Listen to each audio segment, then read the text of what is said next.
Hello there, my RPG lovers, and welcome to another video. About a year ago, I made a video about Lord of the Rings games.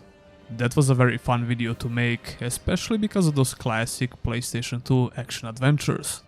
The Two Towers and Return of the King are amazing hack and slash action adventures, and I had a ton of fun playing them when I did that video.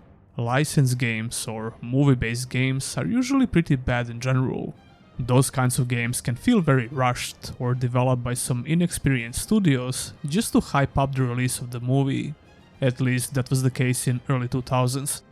But those two Lord of the Rings PlayStation 2 games were just phenomenal. Stormfront Studios, the developer of Two Towers, developed another very similar game which came out in 2004. What? No one asked for your help. The Forgotten Realms Demon's Stone is an action role-playing game which played really similar to PlayStation 2 Lord of the Rings games. And for a good reason, it's developed by the same studio and in the same game engine. The game engine had a lot of improvements, especially when it comes to the visuals, but the gameplay felt very similar to Two Towers. I've beat this game not so long ago, and we're going to talk about all major features and about my experience with Demon's Stone in general. So sit back, grab some drinks, and let's talk about Forgotten Realms Demon's Stone.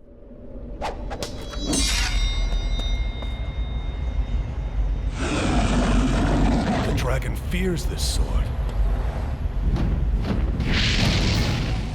I played this game through emulation, and that's why I was able to run it in 60 FPS along with 4K upscaled image.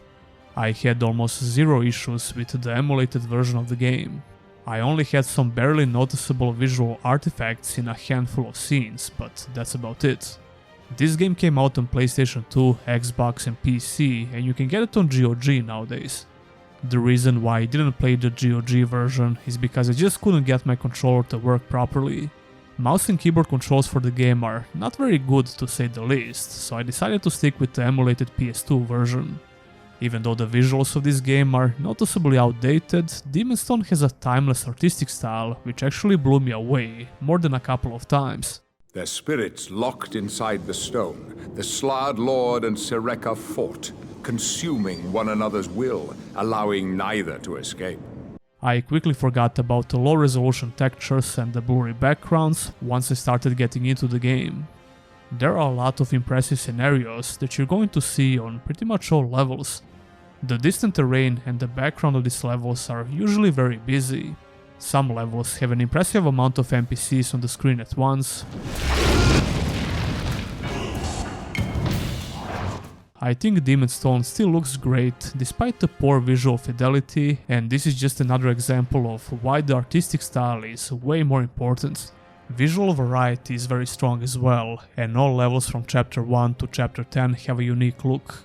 I would say that even the character models look great for a 2004 game. I mean, you can tell that you're playing a very old game, but you can also tell that Demon's Stone was a very high budget game back in the day. Thibbledorf, raise the stairs! Seal the gates! At least that's how it looks like. Another big reason for that is the top-notch presentation. Demon's Stone is just pure action with little to no downtime in between. Stormfront Studios has been very creative with the set pieces in the game, and you'll get to experience a lot of them during your playthrough. The presentation of those set pieces is just amazing, especially when you remind yourself that Demon's Stone came out in 2004. This is a dark fantasy game set within the Dungeons & Dragons universe, so you won't find any bright or colorful levels. It can look a bit muddy and gloomy sometimes, but that's definitely by design. Despite that, Demon's Stone has a very solid visual variety and it creates a great atmosphere. The visual progression of your three characters is pretty good as well. You can buy different looking armor sets and some weapons for all of your characters between the chapters. Overall, I was really impressed with the visuals and how the game looks in general. The game gives you something interesting to look at in each and every chapter, and I was always wondering how the next level is going to look, which made the game more fun for sure.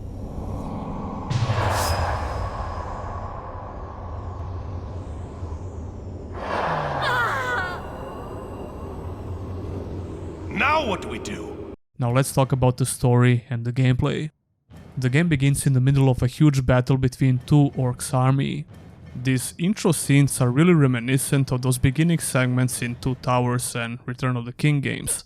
You start playing as a human warrior called Rennek, and after about 5 minutes you meet other two protagonists called Zhai and Ilius. Zhai is a rogue and Ilius is the mage, and you're able to switch between these characters in 90% of situations. Shortly after the beginning of the game, your party accidentally released the warlords Yegori and Sireka from their imprisonment in a demon stone. So your ultimate goal is to stop these warlords and imprison them again. You're only going to meet a handful of friendly characters during your playthrough, and one of them is a well-known face in Dungeons & Dragons universe. This charm was forged by the Wood Elves of the High Forest, your cousins. Drizzt Do'Urden is not only a story character in this game, he's also a playable character as well, at least for some time. You only get to play with him on a specific level, which actually made me feel really sad, because he's very fun to play with. It's a snow level, which felt appropriate for him considering the lore behind this famous D&D character.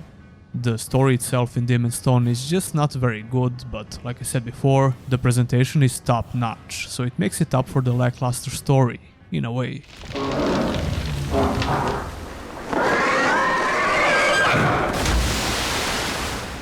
There is a decent amount of cutscenes on each level, and I found them very enjoyable, but not because of the story itself. The dialogue was okay, and even the voice acting is pretty good. Gaul must have marked its walls. He found a way to reach out with his mind and draw you three to him. My father was right. No good came of me.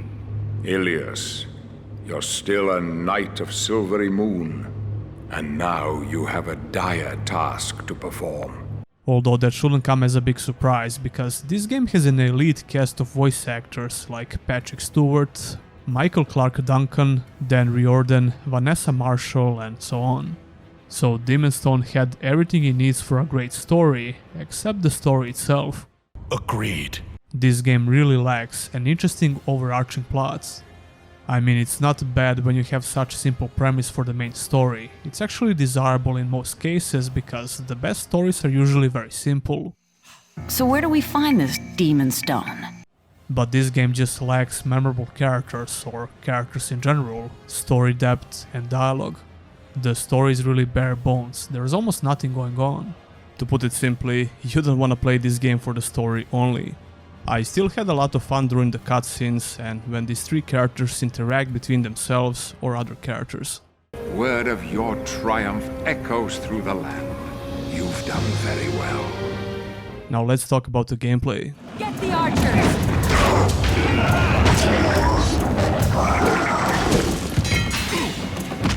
Like I already mentioned, you play the game with three different characters. It's like a party-based RPG in a way, and you have a warrior, a mage, and a rogue. The action gameplay is more like a hack and slash than anything else. It's a bit spammy for sure, and your thumb is probably going to hurt a little bit after you finish this game. At first, the combat didn't seem all that good, but it gets better and better the more you play. That's because you start unlocking more combat moves and abilities for all characters, and the enemies get a bit smarter and start using more moves in combat. However, you can almost always rely on the brainless 1-2-3 simple combo, especially with the warrior. Somewhere near the late game, enemy NPCs won't allow you to spam your attacks just like that. You'll have to block some of them or move out of the way, because block doesn't work against everything. Well, not with the warrior and the rogue at least. Ilios, the mage, has the strongest spell block, which can pretty much block everything, even the boss spells. His attacking spell is also very strong, and you're going to use him a lot, especially against bosses. Speaking of mechanics I used a lot, I used the riposte mechanic quite a bit with the warrior. When you block, you can press the attack right after, and he will do a pretty strong attack.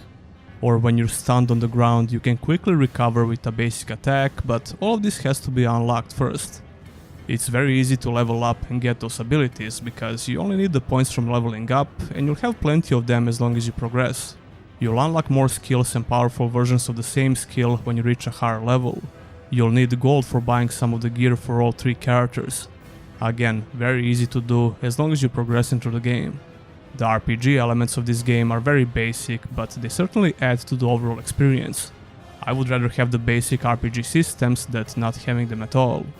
All of these characters have unique moves and abilities, but they essentially play the same on the most fundamental gameplay level. You have a simple combo system for your attacks, and all three characters share some of the combat moves. But you also have a very decent amount of different moves to learn as you level up, and some exclusive abilities for all characters. After about a couple of chapters, all three characters get some unique moves. For example, Renek has a ground slam which will shatter some objects, and Zhai can jump. Yeah, jumping is an exclusive ability that only the rogue can do. I mean, it makes sense in a way, but it's also very silly. This only matters on specific levels where you can get some extra loot, or when the game randomly decides that you have to use this ability to finish off a boss. Look, this game simply doesn't give a shit about telling you anything. For example, in order to finish off this dragon, you have to subdue him with a mage, hit his head with a warrior, and then do a jumping attack with a rogue. That's essentially a quick time event, but without button inputs on the screen. To be fair, the characters will tell you what to do in those situations. I mean, that's fine, I don't have a problem with that. I just don't think these special powers are utilized enough in the game.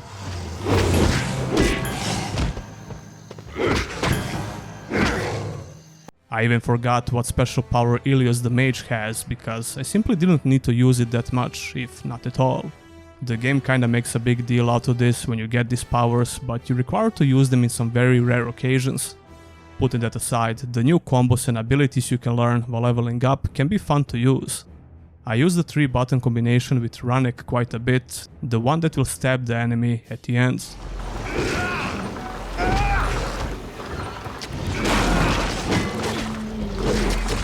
I'm here, Ilios! It's cool to see it every once in a while, but like I said before, using the most basic brain-dead combo is usually the most effective move. I use the shield spell from the mage quite a bit, and Zhai has a very cool execution style combo.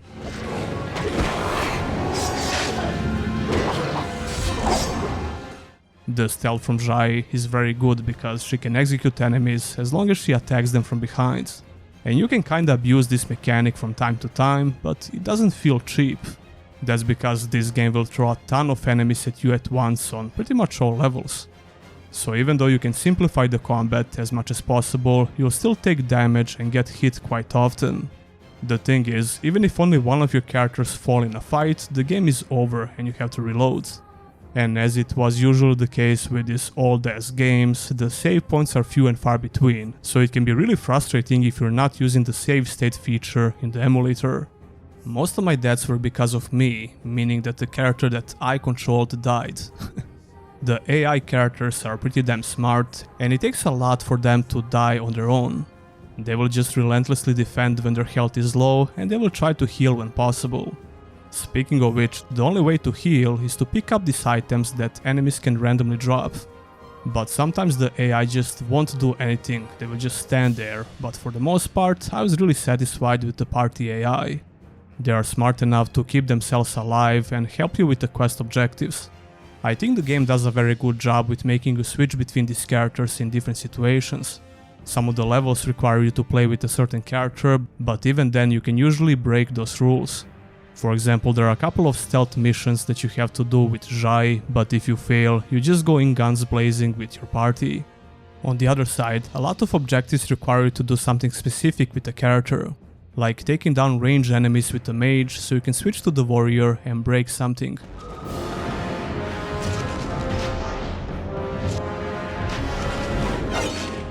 I think the balancing is very well done in general, except a couple of extremely frustrating objectives. One of those objectives almost made me quit the entire game, and it happened in the second chapter, I believe. You have to stop Sireka from opening up this portal by constantly attacking her with the mage strong attacks. You can attack her with the basic attacks as well, but they are not worth doing, while the powerful attacks require you to charge them up, which is extremely annoying when you have a bunch of enemies attacking you. It took way too long for me to complete this objective, and it was really frustrating. Luckily, something like this never happens again, even though there are a couple of very similar objectives later on. The boss fights are well done, and I did enjoy all of them. They start off very simple with just a few mechanics, and they never get overly complicated. But the bosses have a decent amount of moves, or even a couple of phases for some bosses. For example, the dragon fight had two entirely different phases. When he flies around you, you have to hit him with ranged spells, and when he's on the ground, chasing you through a narrow hallway, which was a bit more scripted scenario. The second phase was okay, but he spams one of his moves all the time. He summons a bunch of NPCs a lot, which was a bit annoying. But overall, these bosses are fun to fight, and the challenge is just enough to make you feel like you're fighting a boss, it's nothing crazy. What I didn't even mention yet is the ultimate skills and the party synergy. All three characters have special bars they can fill up, and very powerful attack they can perform when the bar is filled. Those attacks saved my butt countless of times. You can really get overwhelmed with the amount of NPCs on the screen at once, but these ultimate abilities will take care of that in an instant. They feel very fun to use. And ultimately, when all characters have full bars, you can perform them all at once. It's very cool. Although these attacks are useless against bosses, but they will wipe the floor with regular enemies on the map. I mentioned before that you get to play with Drizzt Do'Urden as well, and this is one of the best segments of the game. He has a very fast dual-wielding playstyle, and when he gets hit, he recovers extremely fast with a roll. It was very fun to play with him, and I was really disappointed they didn't keep him for the rest of the game. He's definitely a little bit OP, so I can see why they decided not to keep him for later chapters. Your general will likely head for it. I join you, but it's clear that I'm needed here. Good luck. I think Stormfront Studios puts the rule of cool as the biggest priority when it comes to their games, and including a famous D&D character just for one chapter sounds really cool indeed. We can say the same about the story segments and cool cutscenes. Even though the story itself is like whatever, these segments are very cool to watch. As for some miscellaneous gameplay mechanics, I also like how you can use the environment to your advantage. A lot of these levels allow you to just push the enemies in the fire, off the ledge, or something similar. Your abilities will have the same effect, and it feels very good when this happens. When it comes to some random cool moments in the gameplay, at one point you get to control a giant metal creature with a mage. Once again, we can see the rule of cool in full motion here.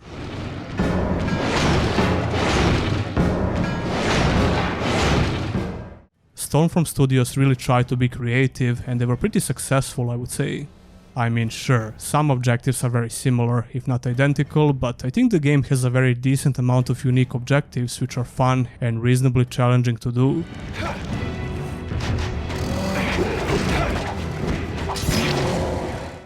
I think Demon's Stone has a great atmosphere, even though the music is not great.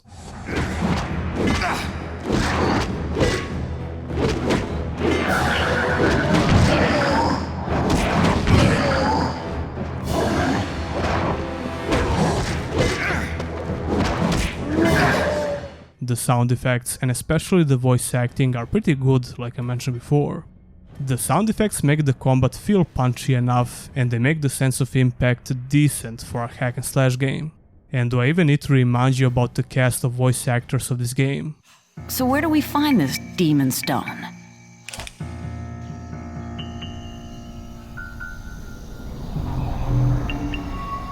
The gem is to the east.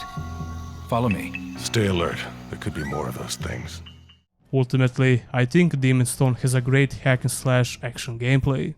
I'm really glad I decided to try this game out, and I would heavily recommend it, especially if you love those old Lord of the Rings games like Two Towers and Return of the King. I'll have a GOG affiliate link for this game if you want to get it on PC. Although, like I mentioned before, I'm not sure I would recommend that version of the game because of the bad mouse and keyboard controls. But if you don't care about that and you want to have this game on the PC, feel free to use my GOG affiliate link and support the channel. Anyway, did you play this game before and did you like it? Leave a comment down below. It's dark down here. I like it. Don't forget to like the video and subscribe for more content like this. And if you want to go a step further, consider supporting your boy by becoming a YouTube channel member or a Patreon. Huge thanks to all my current supporters, and I'll see ya in the next one.